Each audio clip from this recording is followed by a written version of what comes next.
Следите интервју на Маквакс. Денес разговараме со предводникот на Сдруженијето Ќосето, Горан Ангелов, со кого ќе ги резимираме сите случувања од 27 април во Собранието на Република Македонија. Дали имаше цел и која беше таа? Дали некој ги координираше и дали всушност имале цел за да убијат некого? Најпрво ти посакувам добро дојде. Поминаа 5 месеци од настаните во Собранието. Вчера е уапсен Игор Јук, ваш пријател, претседател на друго здружение. Дали му давате поддршка, гледаме на Facebook, дали е само за да се солидаризирате или ќе му помогнете на некој начин? Значи вака, ние како здружение Ќосето и сите здруженија, Игор е претседател на Здруженијето владачи на земскиот Куманово, па и сите што сме претседатели на здруженија имаме контакти, соработуваме, уште соработуваме, се во интерес на Република Македонија. Солидарност секако дека ќе дадеме за Игор Јук. Тој е еден од нас, од патриотските здруженија. Солидарноста ќе оди у таа насока со помош на фамилија, помош со адвокати, со поддршка пред судот, како што бевме и досега за останатите судења во врска со настаните од 27 дни. Во самата најава кажав дека едно од клучните прашања кои остана неодговорени веќе 5 месеци поред е влегувањето во Собранието. Дали самото влегување имаше цел и која беше целта доколку постоела цел? Значи вака. Со сите превирања се вратам наназад околу 2,5 години, 3 да речеме. Имаше огромно незадоволство во народот. Се акумулираше една енергија негативна со протести, контрапротести, со здруженија, со дом, со се и се што, значи народот беше толку наполнен со таа негативна енергија и цел тој безсмислен дека се излија баш па последните мигови беше најтрагично, најлошо кога почна со платформи, со двојазично, значи народот сето тоа го примаше. И последните 70 дена што се одеше, се противеше за заедничка Македонија, мислам дека сето тоа е резултат на еден гнев од народот кој се акумулираше тој негативен гнев во него. И се деси тоа што се деси 27. Имавте ли цел? Апсолутно немавме никаква цел, значи се протестираше во сите градови, одевме сегде, Велес, Прилеп, значи сегде сум присутен, тоа може да се види, да се утврди. Немавме никаква цел. Значи ние сме имале цел, зборувам у моје име, значи за 27 зборувам моје име, ние не влеговме во собрание како Ќосето. Јас сум обвинет единствено од Ќосето и Иле, например. Ние не сме биле како здружение или ние обично како здружение кога одиме се појавуваме со знаме, со маици, значи тука бевме само двајца, ја и другар ми Иле. Ние сме двајца обвинети од Ќосето. Ја не знам тука од кој контекст тука се меша здруженијата. Значи ние сме биле организирани како здружение, можеби некој имало. Со маици може имало и други, али за Ќосето тврдам одговорно дека немало никаква организација за тоа да се деси. Моментално и вие се наоѓате на обвинителна клупа. За кои дела сте обвинет и што очекувате? Меѓутоа, меѓувремено барате и аболиција од претседателот Иванов. Дали ќе ја добиете и зошто аболиција? Значи ние како здружение не сме бараме аболиција како прво испровоцирани сите се, како што кажав, од негативната енергија акумулирана. Ние како здружение сите испаѓаме како највиновни за ситуацијата од 27. Значи таму не бевме ние како здружение или другите како здружение. Имаше секаков народ, имаше полиција, имаше од сите бранжи на народ имаше собрание. Ја не знам, испаѓа дека само ние сега здруженијата сме виновни за 27. Значи цела кривица се фрла врз нас во здруженијата. Еве да речеме Игор Јук и мене. Значи ја останав како последниот мохиканец во Македонија. Значи цела кривица се товара на мене. Ја не знам од каде е таа работа. Поима немам. Значи ние како здружение, ја како лично сум, ја не бевме таму ние како здружение, јас сум спремен да си поднесам одговорност. Ја носен од емоциите, како и сите други што влегуват, така и ја влегував. Значи собрание. Нисум удрил некој, нисум тепал некој таму, нисум украл нешто, нисум направил нешто лошо. Испровоцирани од химната што ја гледаме, тој ден више беше кулминација. Значи јас зборувам за мене, значи ние ги одевме на тие протести за заедничка Македонија сегде. И најавувавме дека ако дојде до такво нешто, до таква број дека ние ќе влеземе. Значи ја не гледам тука која организација да го ја гледа. Значи ние тоа го најавивме. Ќе влезам дека секој ќе влезе, што се чувствува македонец, да ти пеат химна албанска во парламентот и да се сака да ти постават нелегален претседател на парламентот. Нормална е реакцијата после толку денови одење и после толку негативна енергија со мене. Нормална е таа реакција. Ја мислам дека таа реакција е нормална, али немал никој намера ни да убие некој, ни па да тепа некој. Више кога се влегло било да се прекине, да не дојде до како да кажам, да не дојде до формирање на нелегално собрание, нелегален претседател. Но сепак имаше внатре физички напади. Да, ама физичките напади не се од наша страна, од обичниот народ, од народот што влезе. Значи, од народот што одеше за заедничка Македонија. Значи, повеќето што се физички напади, можете да видите вие. Има и членови од здруженија, ја не викам дека нема, има и други здруженија можеби членови, што удриле некој или направиле нешто лошо унатре. Ама тоа не е организирано. Никој не е организирал, ни по некој имал намера некого да тепа. Ангелов, бевте ли свесни дека со самото влегување во собрание вие правите кривично дело? Свесен бев за тоа и за тоа и 100 пати сум кажал дека ќе поднесам одговорноста за тоа што го направив. Тогаш зошто пак ќе прашам се бара аболиција? Барам аболиција баш токму заради вие работи што испадна од контрола. Значи, барам аболиција за луѓето невини што се. Значи, и тој излив на емоции, на бес, тој не можеше никој да го контролира. Значи, тука не сакам да уопште да разговарам за тоа. Значи, сите што направиле нешто беа изнервирани и спровоцирани. Значи, луѓето што влегоа во парламентот беа испровоцирани од самите пратеници да го направат тоа. Со пеење на химната, со нагласување, Значи, при самиот влез, ја не бев таму, значи, полицајецот на Заев извадил пиштол и пукал. Значи, тоа дополнително ги иритирал луѓето да направат таков скандал. Каде е тука одговорноста нивна? Значи, ние гледаме само одговорноста за нас. А каде е одговорноста на пратениците? Каде е одговорноста на другите чинители у избиднувањето? Значи, ако бараме севкупна одговорност од сите, не да се префали сега топката само еве здруженијата или еве Горан или Игор Јук, ајде. Сега ќе гориме Горан и Игор Јук ќе лежат по затворите. Значи, ако више се прави нешто да видиме целата одговорност, кој имал, што имал, кој провоцирал, кој направил, значи да ги согледаме сите аспекти од сите страни. Нека дадат сите изјави, да видиме како ќе се склопи топката, да видиме. Значи, тука нема никаква организација од моја страна, тврдам одговорно. Исто карактеристичен момент е дека имаше спекулација низ јавноста дека ве организирал и ве спроведел всушност Митко Чавков, точно или не? Смешно е, мислам, не би коментирал. Немам ја никакви контакти со човекот. Напротив, нема.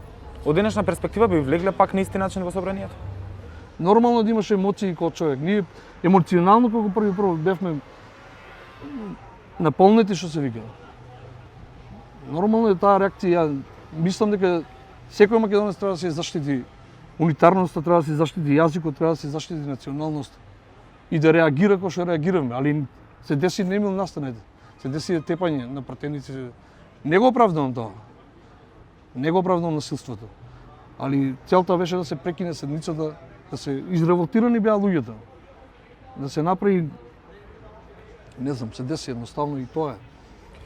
Знаете дека е тешко да се влезе во собранието, бидејќи тоа е еден од највисоките заштитени објекти во Македонија, законодавен дом. Сите се прашуваат како влеговте, на кој начин, се уште не е расчистено ниту од страна на обвинителството тој дел.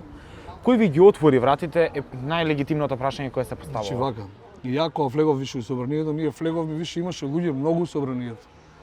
Кој ги отвори вратите, не знам, вратите беа више отворени ако стасавме ние. Значи ние стоиме таму, додека влеговме ние више вратите беа отворени.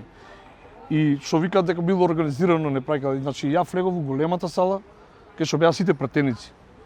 Ја не видов ни организирано, ни па некој не ни знаеме, ние не прв пат влегувам во живото собрание. Ни па некој ми викал оди таму, ако било организирано ќе ми рекол некој оди кај што се деси воа, на пример, нели? У прес центарот. Или оди таму ќе ми рекол некој. Или па ние ќе се Јас се наоѓам на скалите, тука имаше полиција, ни напред ни назад на скалите, тука имаше. У големата собраниската сала влеговме, кај што беа сите. Значи немаше некој да било организирано, ние ќе сме били организирани, ќе не праќале, ќе ми кажеле или ја ќе сум праќал, или ќе сум предврдел народ по мене.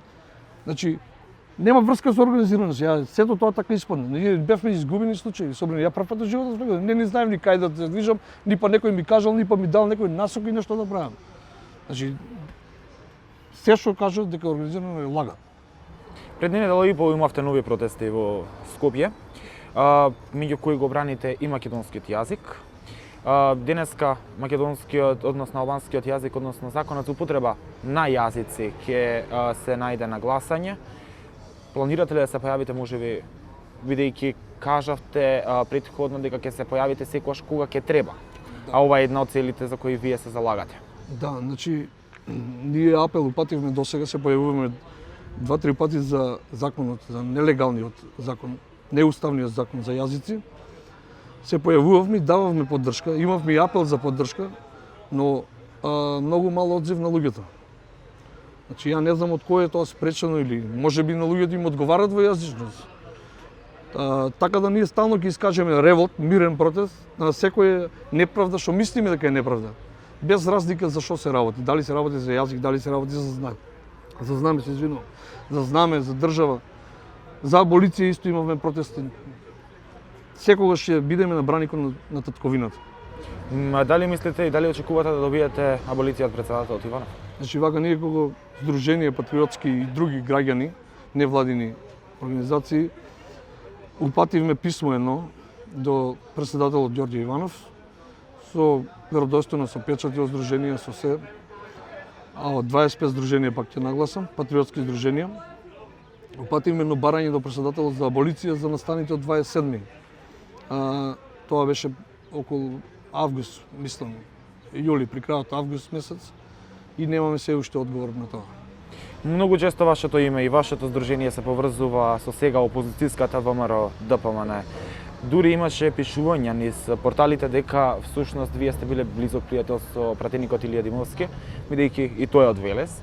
Се познавате, го знаете, сте седеле можеби некогаш на кафе, можеби контактиравте за време на настаните, после настаните? Вака, значи, со Илија Димовски се познавам, како градски деца, тука сме ние, се гледаме и контактираме.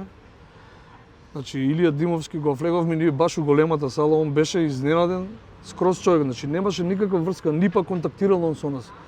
Значи, кога напоменав, значи, немало никаква врска од ВМРО од нас да не пратиле или ние да сме били организирани за тоа.